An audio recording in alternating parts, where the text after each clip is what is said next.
Moinabad municipal పరిధిలోని మొన్నేపల్లి ward సభ్యులకు చెందిన 99 ఎకరాల 14 గుంటల భూమిపైన ప్రభుత్వం కన్ను పడిందా? మీకు గోశాల కొరకు దళిత భూమిపై కన్ను ఎందుకని బీఆర్ఎస్ నాయకులు కుమరి రాము ప్రభుత్వాన్ని నిలదీశారు.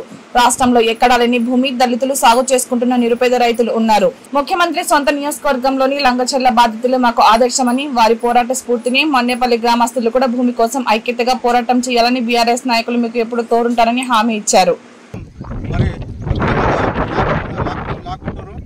గవర్నమెంట్ ఏదైతే ఈ పని చేస్తుందో మరొకసారి ఆలోచించి ఆ రైతులకు న్యాయం చేయాలి, వాళ్ళ పొలం వాళ్ళకి ఇవ్వాలి, పట్టాలు కూడా చేపియాలని ఈరోజు వారు బాధపడుతున్న మా పొలం పోతుందని చెప్పి ఆవేదన వ్యక్తం చేస్తున్న తరుణంలో మేము పార్టీలకు అతీతంగా బీఆర్ఎస్ పార్టీ నుంచి బీజేపీ పార్టీ నుంచి వారికి ఓదార్పు చర్యగా మీ వెంట మేమున్నాం.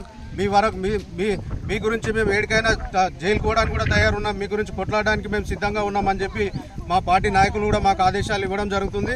కాబట్టి మీరు ఎలాంటి భయపడాల్సిన అవసరం లేదు. అన్ని పార్టీలకు అతీతంగా మేము మీ వెంట కొట్లాడడానికి మేము సిద్ధంగా ఉన్నామని మీ అందరికీ ధైర్యం చెప్తున్నాము. ఎట్టి పరిస్థితుల్లో మన పొలం మీద మనమే కొట్లాడుకోవాలి, మనం కాకపోతే మనం బయటకు చూసి మన పొలాన్ని ఎవరు గుంజుకోరు. మీరు భయపడాల్సిన అవసరమే లేదు. మీ వెంట మేము ఉన్నామని మీకు తెలియజేస్తున్నాం.